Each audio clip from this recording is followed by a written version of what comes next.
I'm here tonight trying to show off the speaker I've rebuilt. The speaker is I believe an RCA of the Westinghouse. This is the 10-inch version. They had a 6-inch version like behind the Tomcat on the early Electrolas. This would have been behind like the Radiola 64, another high-end audio for its time. It looks like a 12-inch, but it's actually a 10. The cone was gone out of this one.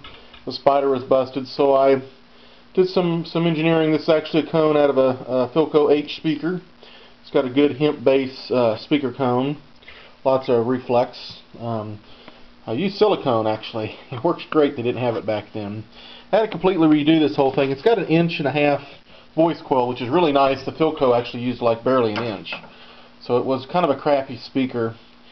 But I've taken it to, I had to make a new back flange, a cardboard flange. It was kind of a labor of love. I got it hooked up here to an amplifier, and I have the correct disc rectifier powering it, 100 volt DC on 1000 ohm coil. As you can see, the coil is huge. They built them like this, Westinghouse did with RCAs. What I believe is the story on how all this went together. Anyways, had to run new wires. So everything's kind of been redone in a modern fashion, and it sounds really good.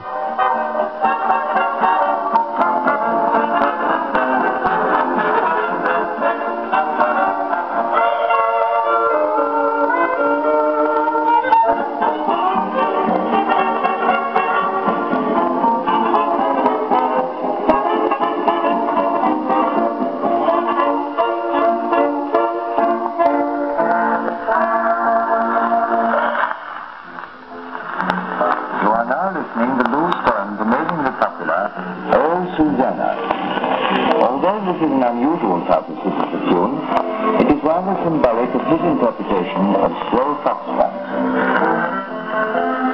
I'm hearing a little bit of a rattling noise. I think it's stuff on the table. These speakers put out quite a velocity.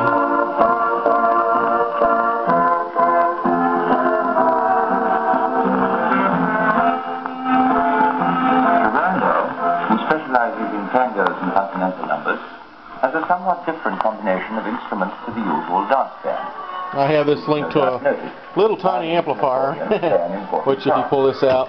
Lady of Spain, therefore, is the most appropriate and well-chosen signature tune.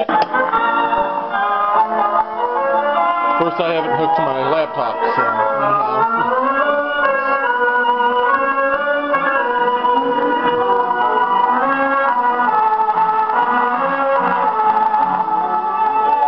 How much I have to put on about a 50 watt amplifier to really get it to reflex.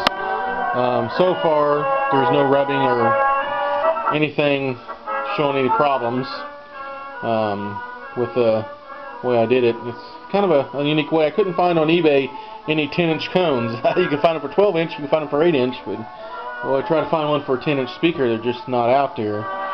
So I had to do the next best thing. So missing one screw right here, which I got to find. It's rolled off somewhere. But other than that, this is a pretty nice speaker. It should fetch pretty good money, and it would fit all the early applications in 1926 to 1927, and that's the last year in 27 they was in production. It's pretty rare. This magnet and stuff will come off and fit on the 6-inch that goes behind the Tomcat amplifier that RCA used, but the 8-inch was this is kind of their theater or early Electrodynamic commercial speaker that was really popular.